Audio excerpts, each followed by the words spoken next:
A'udzu billahi minasyaitonir rajim. Bismillahirrahmanirrahim. Assalamualaikum warahmatullahi wabarakatuh. Hamdan wa syukranillah, salatan wa salaman ala rasulillah wa ala alihi wa ashabihi wa mawalah. Asyhadu an la ilaha illallah wahdahu la syarikalah wa asyhadu anna Muhammadan abduhu wa rasuluhu alladzi la nabiyya ba'dah. Amma ba'd. Segala puji bagi Allah Tuhan semesta alam yang masih memberikan kita nikmat umur yang panjang, sehingga sampai saat ini kita masih bisa menikmati dan merasakan indahnya syariat Allah yang diturunkan ke dalam seluruh hidup manusia melalui utusannya baginda Rasulullah SAW. Semoga kita selalu senantiasa tergolong ke dalam hamba Allah yang selalu bersyukur. Salawat serta salam selalu disanjung-sanjungkan terhadap keharibaan junjungan alam Nabi besar Muhammad SAW. Sallallahu wasallam mubarik alaih, yang dengan perjuangannya lah umat Islam ada sampai saat ini dengan kuantitas yang sangat banyak, menduduki sebagian besar bumi Allah yang penuh dengan rahmat serta hidayahnya. Lalu tentunya menjadi pertanyaan besar bagi kita umat Islam yang sudah banyak saat ini, apakah di antara umat Islam yang banyak ini sudah menjadi umat Islam yang benar-benar berkualitas, umat Islam yang sebenar-benar Islam, dapat membedakan mana hak dan mana yang batil, mengatasnamakan Allah sebagai Tuhannya, mentaati perintahnya dan menjauhi seluruh larangannya? Atau malah sebaliknya, kita sebagaimana yang pernah diupamakan Nabi, umat Islam suatu saat umat Islam nanti jumlahnya sangatlah banyak, akan tetapi mereka bagai buih di lautan. Maka tugas besar bagi kita umat Islam yang sadar akan kuantitasnya yang besar adalah menjadi umat Islam yang berkualitas. Oleh karenanya, untuk membesarkan syiar Islam yang tujuannya adalah menyatukan umat dan menghasilkan umat Islam yang lebih berkualitas, marilah kita sambut tahun baru 1442 Hijriah yang insya Allah jatuh pada tanggal 20 Agustus nanti dengan semangat yang baru, mentajrid niat yang baru, mengerjakan seluruh perintah Allah semata-mata karena Allah Ta'ala dan meninggalkan seluruh larangannya.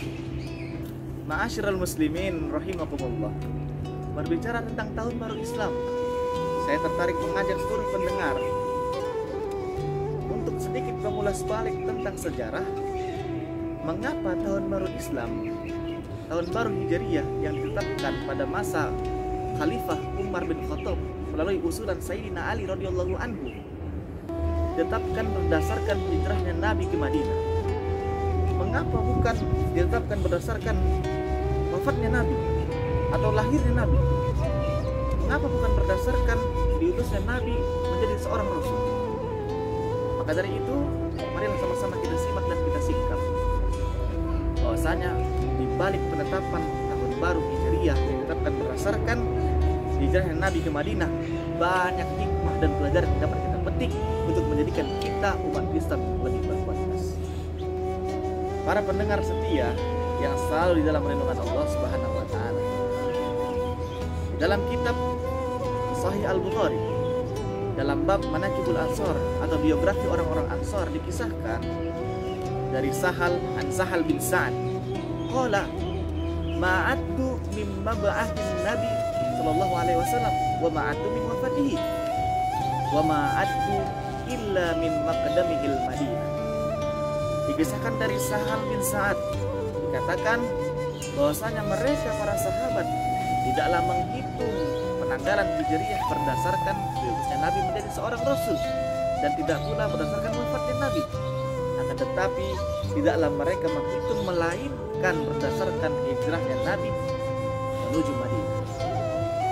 Maka dikisahkan pula dalam kitab Fiqh Sirah karya Imam Al-Ghazali, sebelum hijrahnya Nabi menuju Madinah, kala itu para pembesar-pembesar Quraisy berkumpul untuk memutuskan apa yang selayaknya diterima Nabi atas hukuman penyebaran dakwah Nabi di seluruh penjuru kota Makkah.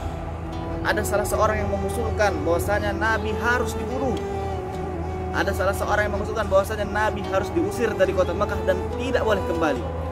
Maka ketika itu tatkala Abu Jahal seorang paman Nabi sendiri mengusulkan bahwasanya setiap anak yang dilahirkan dari setiap rahim ibu Quraisy harus menebaskan pedangnya masing-masing 1 kali pada tubuh Muhammad, agar masing-masing dari setiap orang Quraisy, pemuda Quraisy, merasakan percikan darah dari Muhammad. Maka sungguh sadis usulan dari paman Nabi sendiri, dari Abu Jahal. Maka qadarullah, sebelum itu terjadi, lantas Allah memberikan petunjuk bagi Muhammad SAW untuk pergi hijrah ke Madinah. Dan ketika itu ditemani oleh seorang sahabat setia bernama Abu Bakar Siddiq, Nabi Muhammad berangkat hijrah dari Makkah menuju Madinah dalam keadaan dikejar-kejar oleh orang kafir Quraisy. Maka ketika itu, ketika Nabi Muhammad meninggalkan kota Makkah, tidaklah ia meninggalkan sedikit kebencian terhadap penduduk Makkah dan Makkah itu sendiri. Yang diriwayatkan dalam hadis At-Tirmidzi yang berbunyi, "Wallahi innaki la khairun ardillah." Demi Allah, sesungguhnya engkau wahai Makkah adalah sebaik-baik bumi Allah. Wa habbu ardillahi ilallah. Dan sesungguhnya engkau wahai Makkah adalah bumi yang paling dicintai Allah Subhanahu wa taala. Walaula anni ukhrijtu minki, maka seandainya aku tidak dikeluarkan darimu, ma kharajtu minki, maka tidaklah mungkin sekali-kali aku meninggalkanmu dan keluar darimu. Maka ketika Nabi Muhammad SAW bersama Abu Bakar dalam keadaan dikejar-kejar oleh orang kafir Quraisy, sampailah mereka ke dalam suatu gua. Dan kisah hijrah ini diabadikan dalam Al-Quran surat At-Taubah ayat 40. Illa tansuruhu faqad nasrahullah. Sesungguhnya ketika engkau tidak menolong Muhammad SAW, maka Allah sudah menolongnya. Id akhrajahul ladzina kafaru thaniyatnaini id huma fil ghar id yaqulu li sahibihi la tahzan innallaha ma'ana. Maka ketika tatkala Abu Bakar dan Nabi Muhammad SAW dikejar-kejar oleh orang kafir Quraisy, Allah Subhanahu wa taala menunjukkan bahwasanya keduanya memasuki sebuah gua yang saat ini gua itu bernama gua Tur.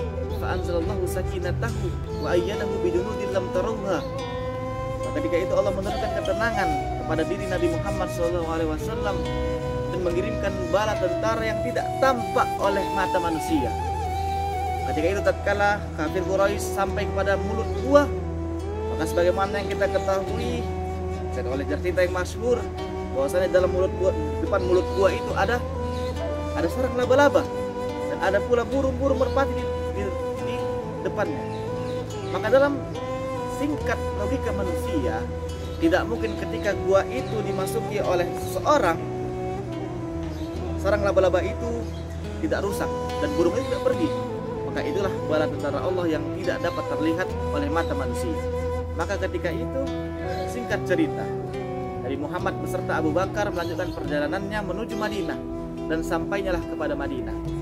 Kemudian tinggal di sana selama 8 tahun, bermuamalah bersama orang-orang Ansor yang saat itu tinggal di Madinah. Ma'asyiral muslimin rahimakumullah. Selama 8 tahun, umat Islam banyak mengalami perubahan dan perkembangan.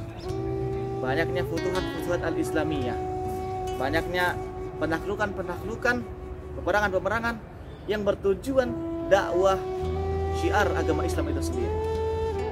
Di antaranya ada perang Badar, ada perang Uhud, kemudian ada perang Khandaq, dan sampai kepada Sulh Hudaybiyah.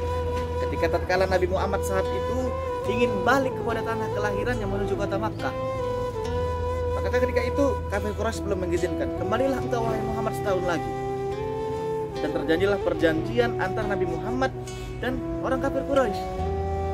Kemudian setelah setahun lagi Nabi Muhammad ingin kembali ke kota Makkah, ke tanah kelahirannya. Pada saat itu kafir Quraisy mengingkari perjanjian terhadap Nabi Muhammad. Maka terjadilah saat itu Fathul Makkah atau penaklukan Makkah. Nabi Muhammad menaklukkan tanah kelahirannya sendiri demi orang-orang Islam, demi tanah, demi kesucian tanah itu sendiri yang dijadikan Allah Subhanahu wa taala dalam Qur'annya. Maka di antara banyak hikmah dipilihnya peristiwa hijrah itu sebagai penetapan atau penanda kalender tahun baru Islam, bahwasanya dengan peristiwa hijrah itu umat Islam banyak mengalami pergeseran dan peralihan status dari umat yang lemah pada umat yang kuat, dari perceraian dan perpecahan kepada kesatuan negara, dari siksaan yang dialami oleh para sahabat dalam mempertahankan agama Allah kepada dakwah dengan hikmah dan penyebaran agama, dari kesukaran atau ketakutan yang disertai dengan kesukaran kepada kekuatan dan pertolongan yang menenteramkan, dan dari kesamaran kepada keterang-benderangan. Dari itu, kita sebagai seorang muslim, ketika kita banyak mengetahui peristiwa-peristiwa bersejarah yang sangat berpengaruh besar terhadap perkembangan umat ini, sudah sepantasnya kita dapat mengambil banyak pelajaran serta hikmah untuk diri kita masing-masing agar menjadi umat Islam yang lebih berkualitas.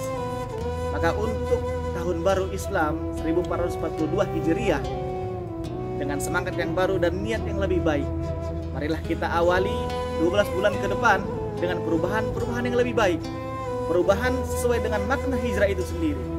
Hijrah daripada larangan-larangan Allah yang masih kita kerjakan. Hijrah untuk persatuan dan kesatuan, bukan untuk perpecahan. Hijrah merupakan suatu pengorbanan untuk mencapai suatu tujuan yang mulia, maka diperlukan kesabaran dan pengorbanan.